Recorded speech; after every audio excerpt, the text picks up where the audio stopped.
Hello दोस्तों, सलाम नमस्ते। ये चैप्टर हमारा पिछले से आगे का है, यानी कि अल्फ़ाबेट्स और उनसे बनने वाले वर्ड्स के पार्ट 2। तो पिछले चैप्टर में मैंने फ़े तक यानी फ़ा तक बयान किया था कि किस तरह से अल्फ़ाज बनते हैं। तो फ़े के बाद में आता है क़ाफ़, जो आप देख रहे हैं मैंने हिंदी में लिख रखा है क़ाफ़। क़ाफ़, इससे क़लम, क़मर, क़लम और क़मर ये बनते हैं।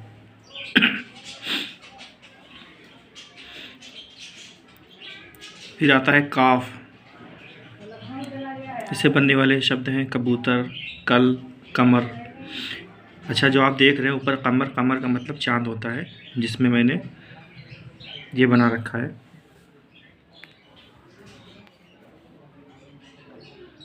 ये बड़ा काफ होता है जिसका शुरुआत का हिस्सा ये लिया गया है, कमर। अब यहाँ पे है कमर, तो ये कमर जो हम लोगों के शरीर का अंग होता है कमर, वो कमर है। और ये जो कलम है तो इसमें यहाँ पे नुक्ता लगा देते हैं।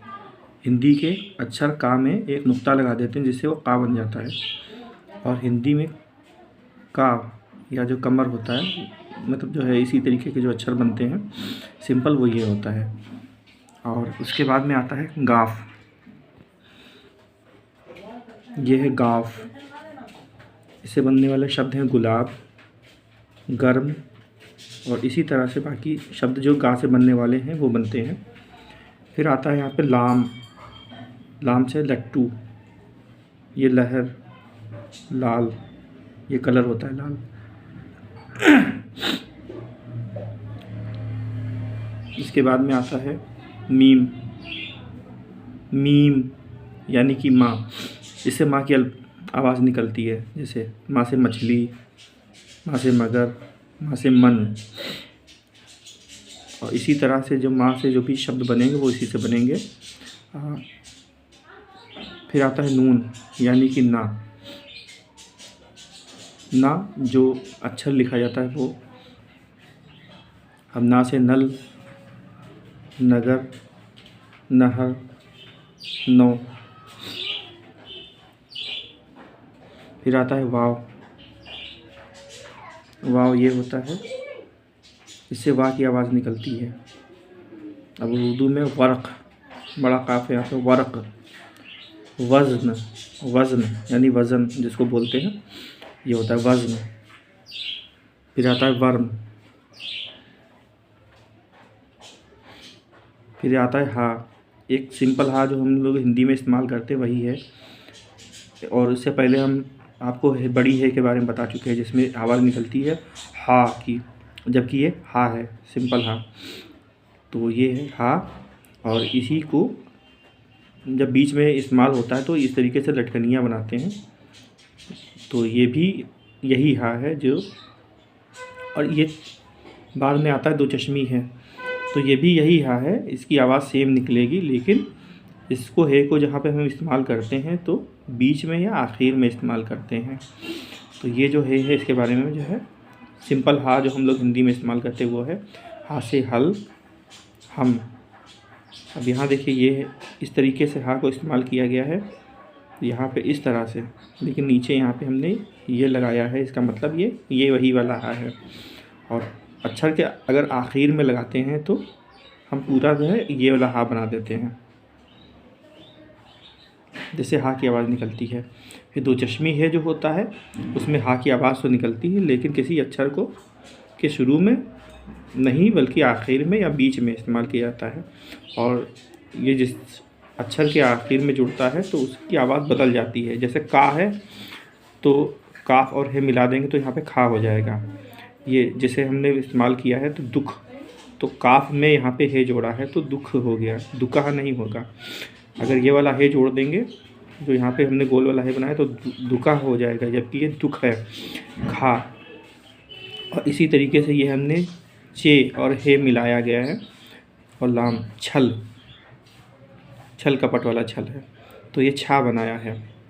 और इसके बाद में फिर आता है हमज़ा। हमज़ा जो होता है वो अलिफ की तरीके से इस्तेमाल होता है, इससे आवाज़ भी आगे निकलती है, लेकिन ये छोटा होता है और किसी की भी अक्षर या शब्द जो होता है वो इस अक्षर को बीच में इस्तेमाल करते हैं या आखिर में इस्तेमाल करते हैं।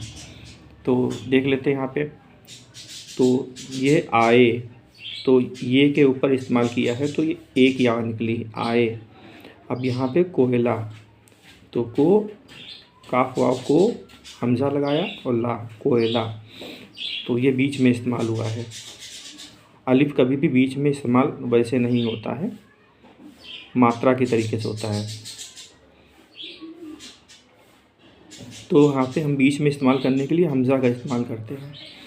जैसे कि ये हो गया कोयला, अब अलिफ लगाएंगे कोयला थोड़ी हो जाएगा, तो ये कोयला है, इसलिए हमज़ा का इस्तेमाल किया है यहाँ पे। और हमज़ा के बाद में आता है छोटी या, तो छोटी ये जो है वो इस तरह से लिखी जाती है और इससे बनता है यक्का।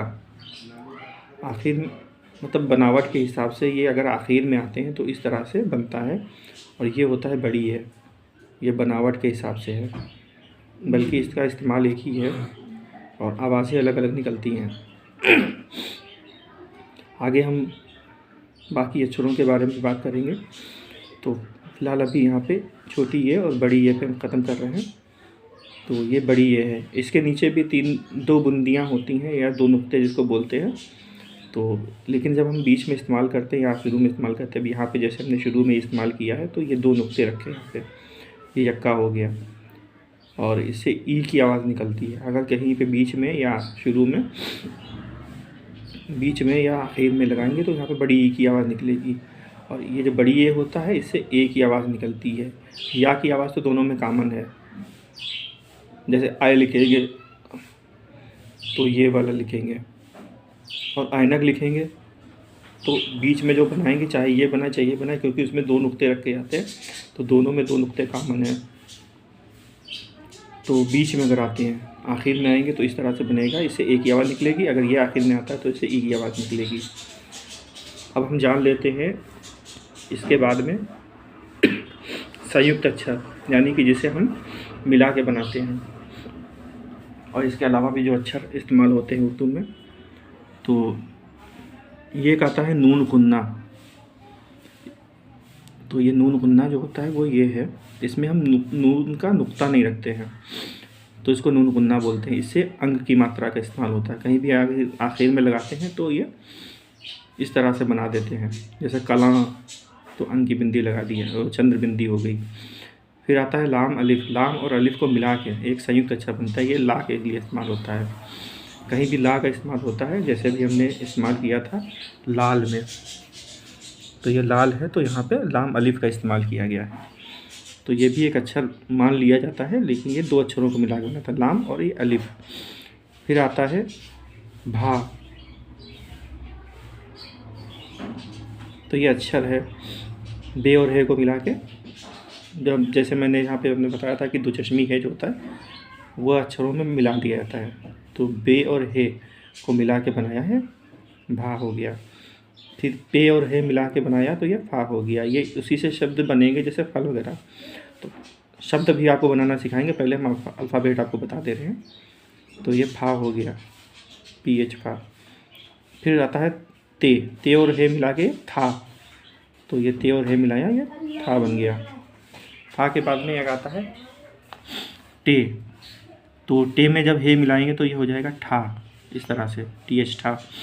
फिर आता है जीम, और इसमें हे मिलाया तो ये झा हो गया। जीम तो अलग है, जा होता है, ये झा हो गया। और इसके बाद में फिर छे, छा, तो चे और हे मिला के छा हो जाएगा। फिर आएगा दाल और हे, धा, DH जो लिखा है यहाँ पे DH धा होता है, इसी तरीके से उर्दू में दाल और हे मिला के धा बना देंगे। फिर आता है ढा, ढा से ढक्कन, तो ये जो है ढा है, डाल और हे मिलाया ढा बन गया। फिर ढ़ा, ढा के नीचे जब एक हिंदी लगाते हैं तो ढ़ा हो जाता है, जैसे पढ़ना लिखना, पढ़ना जो है वो हो गया पढ़ना। तो अड़े और हे मिला के ढ़ा हो गया। और फिर खा आता है, तो का के बाद में खा आता है तो काफ में हे जोड़ देते हैं इस तरह से तो खा बन जाता है। फिर गा के बाद में घा आता है, तो ये गाफ बनाया और इसमें हमने हे जोड़ दिया तो ये घा हो गया। फिर आता है ला, जैसे दूल्हा, तो लाम में हे मिला के लिखेंगे इस तरह से, तो दूल्हा का ला हो जाएगा। चूल्हा, तो इस तरह से ला होता है। और तो ये 14 अक्षर जो बन गए ये संयुक्त अक्षर होते हैं। इसमें उर्दू में टोटल तो 52 हुरूफ होते हैं।